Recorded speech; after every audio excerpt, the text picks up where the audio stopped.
Alors là, on se retrouve avec un magnifique exercice d'analyse qui pourrait tomber en concours ou même dans un de vos DS ou même dans un de vos devoirs maison.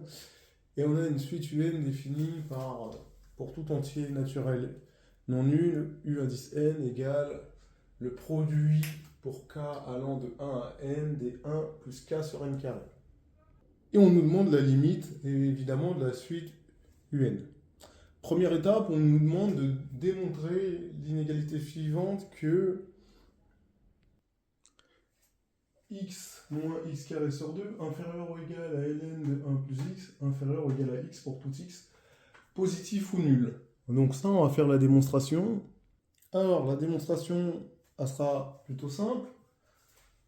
Je vais considérer une fonction f définie sur 0 plus l'infini par f de x égale x moins x carré moins ln de 1 plus x. F est dérivable sur 0 plus l'infini comme somme de fonctions dérivables sur 0 plus l'infini.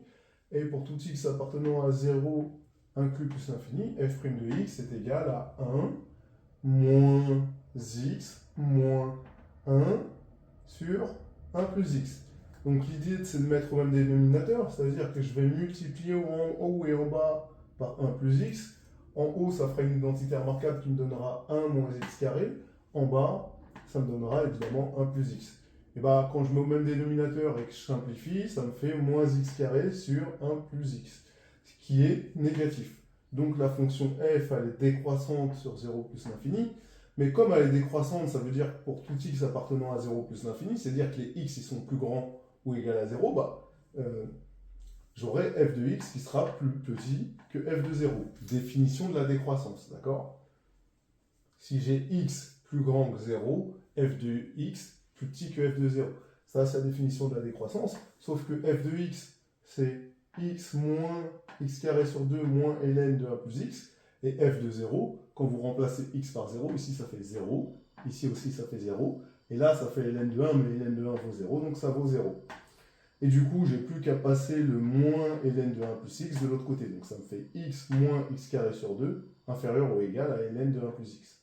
D'accord? Donc cette partie-là, je viens de la montrer. D'accord? Maintenant, je vais montrer la partie de droite ici, que ln de 1 plus x est inférieur ou égal à x. C'est simple. Je vais définir une fonction g, soit g définie sur 0 plus l'infini, par g de x égale x moins ln de 1 plus x. Bon. G est évidemment dérivable sur 0 inclus plus l'infini, et pour tout x appartenant à 0 inclus plus l'infini, g' de x, ça va me donner 1 moins 1 sur 1 plus x. Évidemment, vous savez dériver ça. Hein. J'imagine qu'en prépa, vous savez dériver ça. On met au même dénominateur, donc ça me fait 1 plus x sur 1 plus x moins 1 sur 1 plus x. Ce qui fait x sur 1 plus x. Comme x appartenant à 0 plus l'infini, x est positif. Donc le quotient de deux termes positifs, enfin d'un terme positif et d'un terme strictement positif, il est supérieur ou égal à 0. Donc, comme la dérivée est positive au sens large, la fonction g est croissante, et donc pour tout x appartenant à 0 plus l'infini, si x il appartient à 0 plus l'infini, il est supérieur ou égal à 0, et bien quand j'applique la fonction g, le sens de l'inégalité ne change pas, c'est-à-dire que j'aurai g de x supérieur ou égal à g de 0.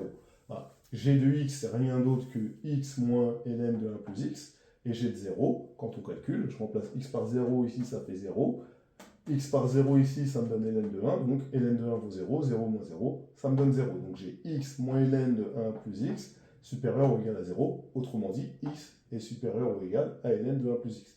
Donc x supérieur ou égal à ln de 1 plus x, cette partie-là, je l'ai montrée. Bon, pourquoi au préalable on nous a demandé de faire ça? Eh bien, c'est pas pour rien. Donc je vais noter ce qu'on nous a montré, ce qu'on a montré. Ça, c'est ce qu'on sait, on nous a demandé de montrer ça. Bon. Il y a peut-être un lien, on voit 1 plus x, ça ressemble à un truc qu'il y a dans UN. Du coup, ce que je vais me faire, on sait que pour tout cas appartenant à n, k sur n carré, c'est supérieur à 0. Je pourrais mettre supérieur ou égal à 0, donc on est bien dans cet intervalle-là. Donc, pour tout cas appartenant à un n, je vais remplacer x par k sur n carré. Donc j'aurai k sur n carré moins k carré sur 2n4 inférieur ou égal à ln de 1 plus k sur n carré inférieur ou égal à k sur n carré. Alors pourquoi je fais ça? Bah, ici, vous allez voir, bah, je vais vous faire ce rappel-là. C'est que ln de un, c'est ln du produit pour k allant de 1 à n des 1 plus k sur n carré. Mais ça, ln d'un produit, c'est une somme de ln. Donc, ce sera la somme pour k allant de 1 à n de ln de 1 plus k sur n carré. Bah là, j'ai plus qu'à sommer de 1 à n pour avoir ln de un. Et si j'ai la limite de ln de un, je vais avoir la limite de un. Donc, la somme pour k allant de 1 à n de k sur n carré moins k carré sur 2n4, elle est inférieure à la somme des ln de 1 plus k sur n carré pour k allant de 1 à n, mais ça, ce sera ln de un, hein, c'est ce que j'ai dit. Et ça, ce sera inférieur ou égal à la somme des k sur n carré. Sauf que vous savez que la somme des k, pour k allant de 1 à n, c'est n plus 1 sur 2. D'accord? Sachant que n carré c'est une constante, je pouvais le sortir de devant. D'accord? Donc j'aurais mis 1 sur n carré fois somme des k. Du coup, ici, qu'est-ce que ça va me donner? Donc j'aurai n plus 1 sur 2, n carré. Mais bon, là, j'ai juste enlevé le carré, faire sauter le n. Ici, soit j'écris tout de suite ln de un, ou soit je le mets sous forme d'un produit pour que vous le voyez bien. Donc, vous savez que la somme des ln, c'est ln du produit. Et du coup, ça, ce qu'il y a à l'intérieur, c'est un. Donc je peux marquer ln de un. D'accord? Donc c'est ce que je vais faire tout de suite. ln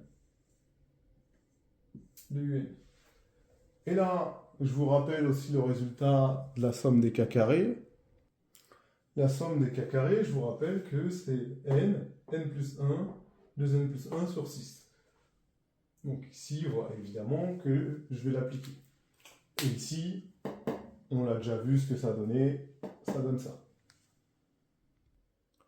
Donc finalement, ici, j'ai n plus 1 sur 2n moins n plus 1, 2n plus 1 sur 6 fois 2n exposant 4. Bon, le 6 fois 2, je peux écrire 12. D'accord? Sauf que j'ai du n et du n exposant 4. Juste à faire disparaître le n, et là mettre n exposant 3. Et là, du coup, je peux avoir la limite de ln de un. D'accord? Et là, une fois que j'ai la limite de ln de un, par le théorème des gendarmes, hein, évidemment, vous savez ce que ça va donner, on va la rédiger proprement. Et bien, je vais pouvoir déterminer la limite de un, puisque, évidemment, ce sera exponentielle de ln de un. Vous remarquerez que j'ai fait une petite erreur de rédaction, j'avais oublié au tout départ de dire soit n appartenant à n étoile. J'aurais dû le rajouter. C'est pas bien. Donc là, c'est-à-dire que pour tout n appartenant à grand n, étoile, on a n plus 1 sur 2n moins n plus 1,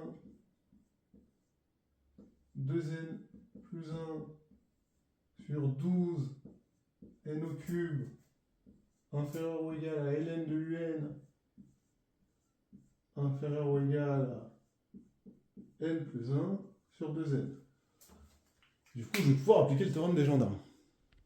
Donc, si je récapitule pour tout n appartenant à n étoile, n plus 1 sur 2n moins n plus 1 facteur de 2n plus 1 sur 12n3 inférieur ou égal à ln de un inférieur ou égal à n plus 1 sur 2n. La limite de n plus 1 sur 2n, c'est un demi. D'accord? Quotient des monômes de plus haut degré. Ici, pareil, je vais faire le quotient des monômes de plus haut degré. Le monôme de plus haut degré au numérateur, ce sera moins 2n carré, si vous voulez. J'ai oublié le moins. Et au dénominateur, c'est 12n3. Ok, donc ça, c'est 0, puisque, évidemment, ça va faire sauter ici les n.